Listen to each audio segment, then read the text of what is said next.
Hello everyone. आज के video में हम लोग बैंकिंग से रिलेटेड एक क्वेश्चन देखेंगे। 2025 में ये क्वेश्चन आया है रिजर्व बैंक ऑफ इंडिया से रिलेटेड। ठीक है, आइए इस क्वेश्चन को देखेंगे और आरबीआई को एक्सप्लेन कर दूंगा मैं। ठीक है, कीवर्ड को एक्सप्लेन करूंगा मैं। कीवर्ड क्या है यहाँ पे? Reserve bank of India. ठीक है, यहाँ पे देखिए कीवर्ड है reserve bank of India.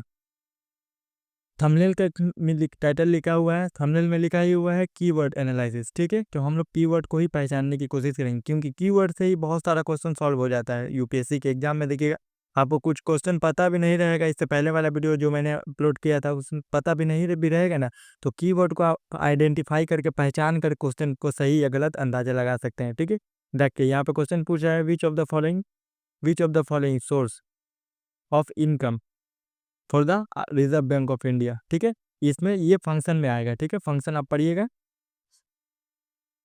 Function जब आप पढ़िएगा तो रिजर्व बैंक ऑफ इंडिया का फंक्शन में देखिए, buying and selling of government bond. ठीक है, गवर्नमेंट का बॉन्ड बाय करता है, खरीदता है, बेचता है। ठीक है, ये कौन करता है? आरबीआई। ये सही है स्टेटमेंट। उसके बाद देखिए, buying and selling of foreign currency. ठीक है, फॉरेक्स रिजर्व जो, ठीक है, ये हो गया। उसके बाद देखिए पेंशन। पेंशन पेंशन वर्ड ही आ गया कीवर्ड। देखिए ये पेंशन, पेंशन को रेगुलेट कौन करता है? Pension fund management. इसको रेगुलेट करने वाला बॉडी है सेबी। ठीक है, इस, ठीक है, सेबी। सेबी जो है पेंशन को रेगुलेट करता है, ये आरबीआई नहीं है। ठीक है, यहाँ पे देखिए lending to the private company, private company को लेंडिंग दिएगा। देखिए ये दोनों स्टेटमेंट से ही आप देखिए ये दोनों कीवर्ड पहचाने, पेंशन। ठीक है, और ये दो देखिए ये दोनों स्टेटमेंट से ही एलिमिनेशन टेक्निक यूज करके आंसर निकल जाएगा। देखिए यहाँ पे पूछा है करेक्ट आंसर। ठीक है, करेक्ट पूछा है, करेक्ट या इनकरेक्ट देख लीजिएगा बार। देखिए फर्स्ट वाला काट दिया। ठीक है, इसमें है, इसमें नहीं, सॉरी, फर्स्ट वाला आंसर होगा। ठीक है, एक मिनट, फर्स्ट वाला और सेकंड वाला आंसर है, ये वाला गलत है। 3 नंबर काट लीजिए। देखिए 3 इसमें है, 3 इसमें है, दो स्टेटमेंट कट गए, ये कट गया, ये कट गया। या तो आंसर 1 2 होगा या फिर 1 2 5 होगा। देखिए printing and distributing of currency note. ठीक है, ये कौन करता है? ये आरबीआई करता है। 5 वाला भी सही है। ठीक है, तो 1 2 5। 3 वाला और 4 वाला देखिए lending to the private company, ये कौन देता है? आरबीआई देता है क्या प्राइवेट कंपनी को? नहीं, लोकल बैंक देते हैं। ठीक है, शेड्यूल कमर्शियल बैंक जो है वो देते हैं, प्राइवेट कंपनी को लोन देते हैं। ठीक है, तो ये इसकी वजह से निकल गया। अब चलिए अब कीवर्ड को एनालिसिस कर देते हैं। क्वेश्चन का जो मेन कीवर्ड है वो है reserve bank of India. Reserve bank of India के बारे में थोड़ा सा देख लेते हैं। देखिए रिजर्व बैंक ऑफ इंडिया का सेटअप किया गया था recommendation of the Hilton young commission के रिकमेंड से। ठीक है, जिसको रॉयल कमीशन भी कहा जाता है। ठीक है, इसको रॉयल कमीशन भी कहा जाता है, याद करके रखिएगा, रॉयल कमीशन। ठीक है, रॉयल कमीशन भी कहा जाता है इसी को। हिल्टन यंग कमीशन को कब इस्टेब्लिश किया गया था? 1935 में। ठीक है, 1935 में इस्टेब्लिश किया गया था, 1934 के एक्ट के अकॉर्डिंग। ठीक है, देखिए, ठीक है, 1 अप्रैल 1935 को इस्टेब्लिश किया गया था reserve bank of Indian act. Initially इस वाज लोकेटेड इन द, पहले शुरू में ये कहाँ लोकेटेड था? देखिए 1935 में जब इस्टेब्लिश किया गया था ना, तो कहाँ लोकेटेड था? कलकत्ता में लोकेटेड था। 1937 में इसको ट्रांसफर करके देखिए मुंबई कर दिया गया। ठीक है, अभी भी करेंटली मुंबई में ही है। उसके बाद देखिए initially it was private on. ठीक है, शुरू शुरू में ये देखिए प्राइवेट था। कब तक प्राइवेट था? 1949 तक ये प्राइवेट बैंक था। उसके बाद से देखिए 1949 में इसको नेशनलाइज कर दिया गया आरबीआई को। और 14 बैंक, दूसरा 14 बैंक को भी नेशनलाइज किया गया था। 14 बैंक और 6 बैंक को कब नेशनलाइज किया गया था?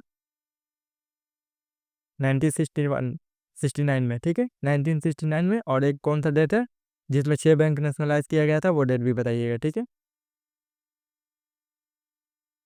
उसके बाद देखिए ऑर्गेनाइजेशन स्ट्रक्चर देख लीजिए आरबीआई का। देखिए आरबीआई में टोटल 21 मेंबर होते हैं, एक गवर्नर होता है। ठीक है, गवर्नर होता है, 4 डिप्टी गवर्नर होते हैं, 10 एक्सपर्ट होते हैं।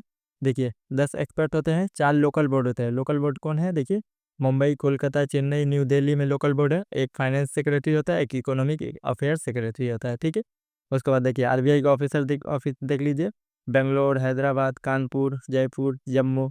ठीक है, उसके बाद देखिए फंक्शन क्या है आरबीआई के, ये फंक्शन से ही वो क्वेश्चन आया है। देखिए इन्फ्लेशन को कंट्रोल करता है। इन्फ्लेशन को कैसे कंट्रोल करता है? मॉनेटरी पॉलिसी के जरिए। ठीक है,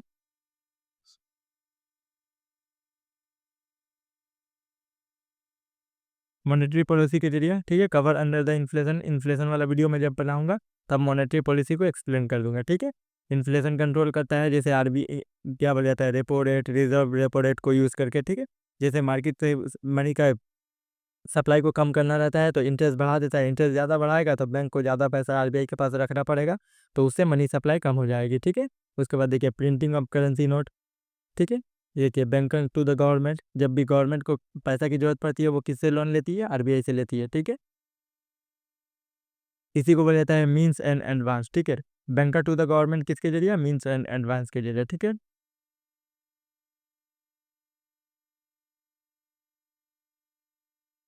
मीन्स एंड एडवांस क्या है, देखिए गवर्नमेंट जो आरबीआई से बोरो करती है ना, पैसा पैसा उधार लेती है, लोन लेती है जो, उसी को बोला जाता है मीन्स एंड एडवांस, ठीक है। शॉर्ट टर्म के लिए होता है मीन्स एंड एडवांस, जब भी आएगा तो याद करके रखिएगा कि आरबीआई से गवर्नमेंट ऑफ इंडिया ने जो कर्जा लिया है, जैसे लोन लेते हैं आप बैंक से उसी तरह, ठीक है। क्रेडिट कंट्रोल, मॉनेटरी पॉलिसी, ठीक है। उसके बाद देखिए banker to the bank, banker to the bank क्यों है, क्योंकि देखिए इसी के एक्ट के अकॉर्डिंग, आरबीआई के एक्ट के अकॉर्डिंग सब बैंक को चलना पड़ता है, आरबीआई के रेगुलेशन के अकॉर्डिंग, ठीक है। कि आरबीआई जो जो रूल बोलेगा फॉलो करने के लिए वो फॉलो करना पड़ेगा, इसीलिए बैंकर टू द बैंक कहा जाता है। और बैंकर टू द गवर्नमेंट इसीलिए कहा जाता है कि गवर्नमेंट को जब भी पैसा की जरूरत पड़ेगी तो वो आरबीआई से ले ले। उसके बाद देखिए मर्जर ऑफ फॉरेक्स रिजर्व, वहाँ पे लिखा हुआ है ना क्वेश्चन में, देखिए यहाँ से क्वेश्चन ये है, ठीक है। ये वाला स्टेटमेंट है, ठीक है। ये दोनों स्टेटमेंट है देखिए क्वेश्चन में, यही दोनों स्टेटमेंट है, मैं दिखा देता हूँ, देखिए buying and selling government bond, government bond वही मीन्स एंड एडवांस, ठीक है। उसके बाद देखिए यहाँ पे देखिए buying and selling foreign currency, foreign currency वही फॉरेक्स रिजर्व को कंट्रोल करने वाला, printing and distribution of currency currency note, ठीक है। ये तीनों ही स्टेटमेंट वो फंक्शन वाला भी सही आया है, ठीक है। यहाँ से आया है, यहाँ से बैंकर टू ये वाला से आया है, और बैंकर टू द गवर्नमेंट ये वाला से आया है, ठीक है। ठीक है, आपको पूरा समझ में आ गया, अगले वीडियो में मिलेंगे। Thank you, bye bye.